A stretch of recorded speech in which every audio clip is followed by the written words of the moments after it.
Assalamu alaykum, hörmətli televizor görgüçiler. Yaxşımsızlar? Dünya Uğur Qurultayı Tor televiziyasının günlük xəbərlər proqramısıga həmminglar xuş kəpsizlər. Mən İftihar Abdurşid. Bugün Peşembe. Hörmətli görürmənlər, tövəndə diqqətinizlər günlük xəbərlər proqramımızın təfsilatıda bolsun.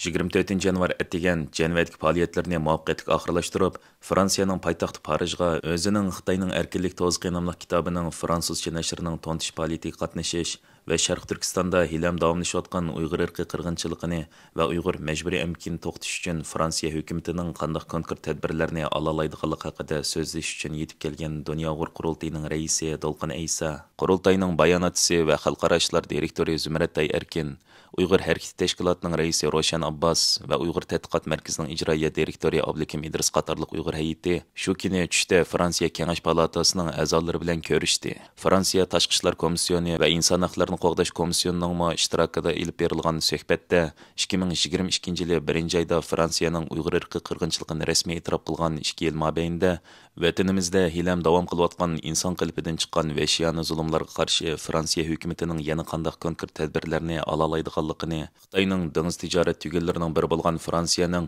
Uyg'ur majburiy emkini to'sib qilish uchun qadam etishining ta'xirsiz ekanligi o'tirib qo'yildi. Bu ko'rishish haqida stansimizning maxsus ziyoratini qabul qilgan Dolqin Aysa apandim bu vaqtda to'xtalib mundaq dedi. Bu qatimqi Fransiya ziyoratimizning asosiy maqsadi mening Xitoyning erkinlik to'zg'i nomli kitobimning fransuzcha nashri munosabati bilan bu yerda bir qator faoliyatlar bo'lmoqchi. Tönögün men ve bizning bayonotchimiz Zumrattay, Uyg'ur harakatining raisi Roshan Abbas ve Uyg'ur tadqiqot markazining mudiri Abdukim Idris'la Udul Cenevad'ın Parij'e geldik. Bir yerde bizni Fransiya Kengash palatası yani senatörde bir yerinin senatörleri bilen bir çüşlük tamak ziyafeti bilip olduk. Fransiya Senatı Kengash palatası Tashqi ishlar komissiyoni, inson huquqlari komissiyonining rahbarlari bilan, senatörleri bilan shu Uyg'ur majburiy emgigi va Uyg'ur irqiy qirg'inchiligi va bugun Sharq Turkistonda Uyg'urlar bo'layotgan masala haqida savol javoblar bo'ldi. Nayti qizg'in bir kayfiyatda bizni kutib oldi va bu yil 6-oyda Fransiya Kengash palatasida Uyg'ur majburiy emgigi to'g'riliq bir qaror qabul qilingan.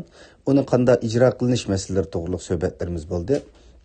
Ondan keyin senatörler bizni Fransiya Kengash palatası senatini ziyorat qilg'izdi, kutubxonalarini ziyorat qilg'izdi.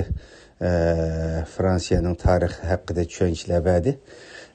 Ondan keyin Fransiya parlamentini ziyorat qildik.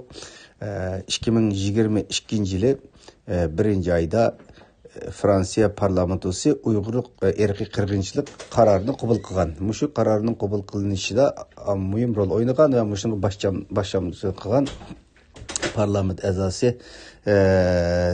Oliver Purt apandi bilan o parlamentda uchrashdik va Uyg'ur irqiy qirg'inchiligi qabul qilgan 2 yildan buyon Fransiyada bu qirg'inchilik masalasida hukumatning qanday pozitsiya tutayotganligi, nimalarning bo'lib, nimalarning bo'lmaganligi, bundan keyin nima qila olamiz buni, bu qarorning Fransiya hukumatiga ta'sir qilib harakatga ishga oshira olish uchun qatorliq masalalarda nayt samimiy suhbatlarimiz bo'ldi.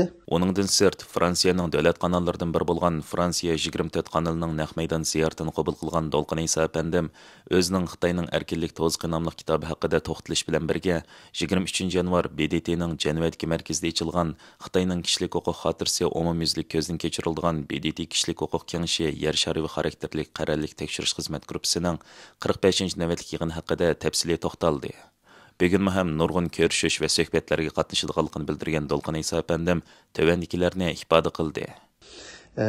Ondan keyin Fransiya 24 televiziyasining naq maydon programmasiga taklif qilindim. U yerda shu Xitoyning BDTdagi kishilik huquq kengayishidagi savol so'roq va javob berish masalasi haqidagi ko'z qarashlarimizni so'rdi. Andan keyin mening bu kitobimni tanishtirib, bu kitobni yozishdagi maqsad va bugungi Sharq Turkistondagi Uyg'urlarning vaziyati haqida naq maydon bir programmamiz bo'ldi.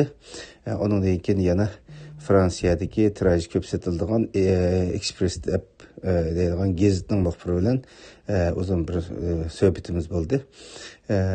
Shunday qilib bu yerdagi programmamiz davom qiladi. Bugun yana bir kun jiddiy bir programmamiz bor. Bu yerda bu 2 kunlik bir ziyoratimiz jarayonida Xalqaro kechirim qilish tashkiloti bilan birlikda Paris universitetining o'quvchilariga bir doklad berish, andan keyin u yerda bizning kitobni tanishtirish faoliyatlari bo'ldi.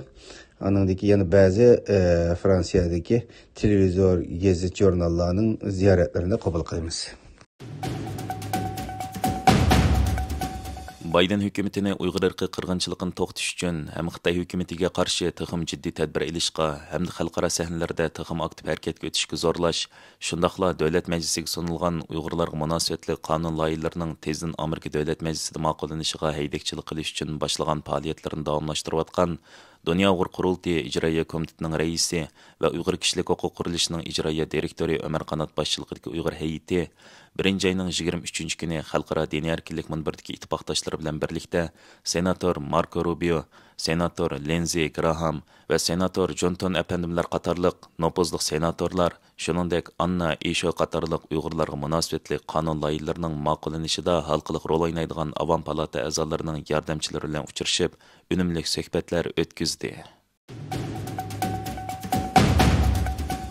Amerika Dövlət Məclisi Xitay İşləri İcraiya Komiteti 21 yanvar kuni X bayonot uçuru berib, dаңlıq Uyğur ziyolisi jurnalist Qurban Mamutning qo'yib berilishini talab qilgan. Uchurda mundaq deyilgan: Jurnalist Qurban Mamut 2017-yili Amerikaga kelib tuqqan yo'qlab qaytgandan keyin tutqun qilinib, 15 yillik kesib etilgan. Xitoy Uyğur ziyolilarini bir yo'lda tutqun qilib, Uyğur millatining madaniyat kimligini yo'qotishga urinishlaridan hisob berish kerak. Mazkur komitet yana 22 yanvar X'da bergan bayonotida dadisining nazarsida duo qilgan va uyda Qur'on saqlaganlik uchun tutilgan Ra'no Gulg'anining qo'yib berilishini talab qilgan. Hamda Xitoy hukumati tarafidan mushundaq nohaq tutilib uzun yillik kesib o'tilgan Uyg'urlarning qo'yib berilishi uchun Amerika Tashqi ishlar ministrligining tirishchilik ko'rsatish kerakligini ta'kidlagan. Onundan başqa, Amerika Dövlət Məclisi a'zosi Tom Lentos boshchiligida qurilgan Lentos Kishilik huquq va adolat fondi nomli xalqaro kishilik huquq tashkiloti 19 yanvar kuni X'da bayonot berib, 2018 yildan buyon Xitoy turmusida yetayotgan doktor Gulshan Abbosga erkinlik talab qilgan va uning bu hafta vijdon mahbuslari tizimiga kirganligini, ya'ni uning mazkur fondining erkinlikni qo'g'dash programmasiga kirganligini e'lon qilgan. Amerika Dövlət Məclisi Xitay İşləri İcraiya Komiteti və Amerika Tashqi ishlar ministrligi 11 yanvar kuni nohaq tutqun qilingan siyosiy mahbuslar harakatining 1 yillik munosabati bilan ayrim bayonot e'lon qilib, Xitoy doiralarini Uyg'ur siyosiy mahbuslaridan Gulshan Abbos, Raila Davud, Akbar Asad qatorliq ziyolilarni qo'yib berishga chaqirgan edi. Ma'lum bo'lishicha, Amerika Dövlət Məclisi Xitay İşləri İcraiya Komiteti yillardan beri Xitoydagi kishilik huquq va buningga oid qonun nizomlarining ijro qilinish ahvolini yaqindan kuzatib kelayotgan bo'lib, har yili bu vaqtda yillik doklad e'lon qilib, Amerika prezidenti va Dövlət Məclisiga sunib kelmoqda. Shundaqla Amerika Tashqi ishlar ministrligini Xitoydagi kishilik huquq masalasini davomli o'tirib qo'yishga chaqirib kelmoqda. Aqsuning Uchturpan nayisi təvəsidiki qatıq yer təvrəşdən keyin Xitay hökuməti yer təvrəşning dərəcəsi ağır bolsunmu, amma bu rayonda ahali şalan bolğaşqa ağır ölüm yetim və başqa ziyan zəhmət bolmadı deb xəbər bergan. Shuningdek, bu qitimqi yer təvrəşdə hayotdan ayrilganlarning faqat 3 kishi ekanligini alayda eskartgan. Ammo yer təvrəşdən keyinki turli uçurlar haqiqiy ahvolning Xitoy hökuməti aytgandan ağır ekanligini ko'rsatmoqda. Xitoy axborot vositalarining xabarida aytilishicha, yer təvrəşdən keyin Xitoy markaziy hökuməti ofatdan keyinki qutqizish ishlariga ishiltish uchun 30 million yuan, taxminan 5 million Amerika dollaridan ko'proq mablag' ajratgan. Shuningdek, zo'r sonda ofatdan qutqizish ashyolarini avatgan. Gerçi bu mablag' va moddiy ashyolar Xitoy o'lkalarida ilgirki vaqtlarda yer təvrəşga qarşı ajratilgan mablag' sumasiga solishtirganda az bo'lsa-mu, ammo Uchturpanki yer təvrəşning ziyni unchola kichik emasligini voslik holda ko'rsatib bergan. Xabarlarda aytilishicha, 24 yanvar qadar Uchturpan va Aqchi noyalari atrofida 2000 qatimdan ortiq qoldiq yer təvrəgan bo'lib, eng ig'iri 6 baldan yuqori bo'lgan. Bir qism kishilar yer təvrəş haqida o'zlari ko'rgan yoki guvohchilarni anglagan uchurlarni, jumladan bir qism video va suratlarni torlarda ham baharlagan bo'lsa-mu, ammo tezdan o'chiritilgan. Shuningdek, bu xil uchurlarning saxta va o'zgartirilganligi ta'kidlanib, bu xildagi uchurlarni torda ham baharlashning ijtimoiy tartibni buzish bo'lganligi eskartilgan. Xitoy hukumatining yer tavrash jarayoni ko'rilgan ofatlar haqidagi uchurlarni bu qadar qattiq kontrol qilishimi bu vaqtdagi gumonlarni texmi oshirgan. Yuqorqi bir qator ahvollar Sharq Turkiston yuz bergan bu qatimliq ig'ir yer tavrash keltirib chiqargan o'lim yetim va iqtisod ziyonning odatdagidek emasligidan bishorat bermoqda. Hurmatli ko'ruvchilar, yuqorida diqqatingizga kunlik xabarlar programmamizning tafsilotini sundik. Kelar qatimliq sonimizgacha ko'rishgich omon bo'lgaysizlar. Stansimizning YouTube kanaliga a'zo bo'lishni unutmang. Xayr xo'sh.